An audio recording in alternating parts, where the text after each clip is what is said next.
आज के इस सेशन में हम हैंड निटिंग की बात करेंगे। हैंड निटिंग में जैसा कि आप लोगों ने प्रैक्टिकल में किया भी है, आप लोगों ने निटिंग नीडल्स यूज़ की हैं। ये निटिंग नीडल्स हैं, ये इनकी जो थिकनेस होती है इसके हिसाब से इसके नंबर्स होते हैं। जितनी पतली नीडल होगी उतना ज़्यादा नंबर होगा, मतलब 13 नंबर की नीडल जो है वो 6 नंबर की नीडल से बहुत पतली होगी। और इसमें जो रेंज मिलती है नीडल्स की वो 000 से लेकर 14 नंबर तक की नीडल्स मिलती हैं। तो जो सबसे पतला धागा होगा वो आप 13 नंबर की नीडल से निट करेंगे। और जैसे जैसे वो मोटा होता जाएगा, जैसे ये वाला जो धागा है ये 3 प्लाई से बना हुआ है, बट इसमें अगर आप ध्यान से देखें तो थोड़ा सा रुआं है। तो जब ये तीनों धागे इकट्ठे हम बुनते हैं तो हम इसको 6 या 7 नंबर से बुनते हैं, तो बहुत ही लेसी पैटर्न आता है। अदरवाइज इस तरीके की भी ऊन मिलती है, ये थोड़ी सी थिक ऊन है जो आप 8 या 9 नंबर से बुनते हैं। और ये वाली जो है थोड़ी सी फाइन वुल है, ये आप 8 और 10 नंबर से बुनते हैं। अलग अलग वेट्स में अलग अलग तरीके से बाज़ार में ऊन मिलती है। छोटे गोले जो होते हैं वो 25 ग्राम के होते हैं और ये जो है 50 ग्राम के होते हैं। डिपेंड करता है कि आपको क्या चाहिए। Variety of colours and textures और यार्न्स अवेलेबल है मार्केट में। जब हम नीडल्स की बात करते हैं तो जैसे ये वाली नीडल मैंने आपको दिखाई, तो ये नीडल जो है ये left to right and right to left हम नेट करेंगे, क्योंकि इसके एंड में एक नॉब होता है जिसमें इसका नंबर लिखा रहता है। पर अगर मान लीजिए हमें राउंड नेटिंग करनी है, ख़ास तौर से अगर हमने हाथ से गला बनाना है, तो हमारे पास ये वाली नीडल्स आ जाती हैं जिनमें दोनों तरफ जो है वो हम दोनों तरफ से निट कर सकते हैं। तो जो पूरा फंदा है वो हम अपने 3 नीडल्स पे डाल लेते हैं और एक नीडल से हम उसको निट करते हैं। एक और तरीके की नीडल्स भी अवेलेबल होती हैं, वो इस तरीके की होती हैं। ये इनमें एक ये लूप लगा रहता है प्लास्टिक का, और आप इससे निट करते हैं और जो फंदे हैं आपके वो आपके इस पे आ जाते हैं। तो आप कंटिन्यूसली राउंड निटिंग आप हाथ से भी कर सकते हैं।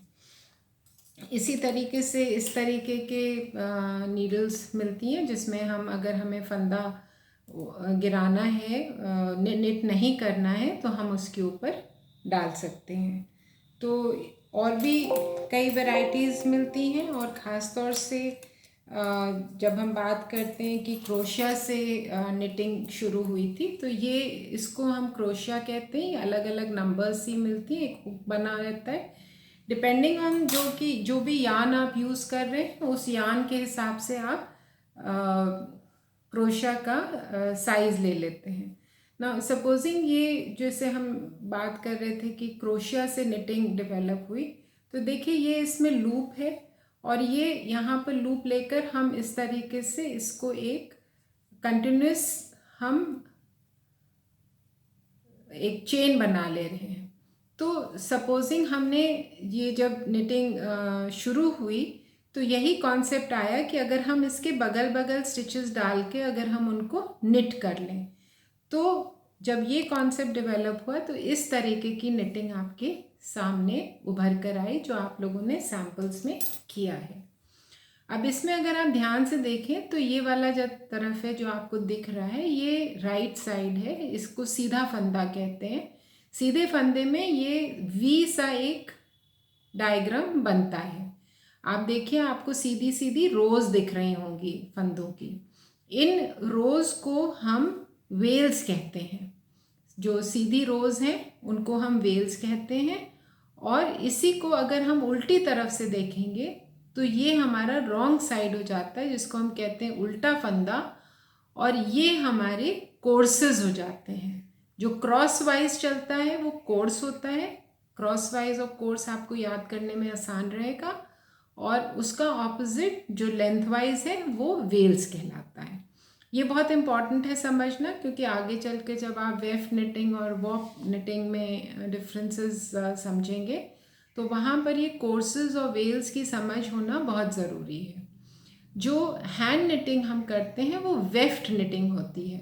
वेफ्ट मतलब बाना, जैसे आप लोगों ने टेक्सटाइल में देखा है कि कपड़ा कैसे बनता है, तो धागा जो है तान दिया जाता है, उसको हम वॉर्प कहते हैं, और जो इससे हम बुनते हैं उसको हम वेफ्ट कहते हैं। तो ये एक सिंगल थ्रेड से निट हो रहा है और राइट टू लेफ्ट और लेफ्ट टू राइट जा रहा है, तो इसका मतलब ये हॉरिजॉन्टली बुना जा रहा है। तो जो हॉरिजॉन्टली बुना जा रहा है उसको हम वेफ्ट निटिंग कहते हैं। वेफ्ट निटिंग में देखिए ये विड्थ वाइज इतना स्ट्रेच हो जाएगा और लेंथ वाइज ये उतना स्ट्रेच नहीं होगा। तो ये दोनों तरफ से होगा, पर विड्थ वाइज ज़्यादा होगा, लेंथ वाइज कम होगा। तो ये इसकी खासियत है जो हम हाथ से निटिंग करते हैं। बाकी इसमें हम डिज़ाइन वेरिएशंस करते हैं, फंदे को लेने के तरीके से अगर हम उसमें चेंजेस ले आएंगे या धागे को आगे पीछे कर लेंगे तो बहुत सारे इसमें डिज़ाइंस बन जाते हैं। हम इसमें कलर वेरिएशंस कर सकते हैं, हम 2 या 3 धागों से निटिंग कर सकते हैं, पैटर्न्स हम अपने हिसाब से बना सकते हैं। एक चीज़ और समझनी ज़रूरी है कि ये जो टेंशन है, कितने स्टिचेस पर स्क्वायर इंच, ये तो मोटा मोटा आपको दिख रहा है क्योंकि ये ऊन से किया है, पर यही अगर पतले धागे में किया जाएगा तो इसको एक फिर मैग्नीफाइंग ग्लास से आपको गिनना होगा। तो वो इसकी डेंसिटी होती है कपड़े की, ये डिपेंड करती है कि हम कितना मोटा धागा यूज़ कर रहे हैं। हम जितना मोटा धागा यूज़ करेंगे उसके अकॉर्डिंग हम अपनी निटिंग नीडल्स का प्रयोग करेंगे एंड अकॉर्डिंगली हमारे पास फैब्रिक बनकर तैयार होगा। तो ये एक ब्रीफ था अबाउट बेसिक निटिंग टेक्निक्स, और जिस तरीके से निटिंग में फैब्रिक बनता है उसी तरीके से शुरू में जैसे क्रोशिया मैंने आपको समझाया था, ये क्रोशिया का फैब्रिक है। तो हम ये फैब्रिक्स और डिज़ाइंस अपनी क्रिएटिविटी के अकॉर्डिंग बना सकते हैं और निटिंग का गारमेंट इंडस्ट्री में बहुत बेहतर तरीके से प्रयोग कर सकते हैं। Thank you.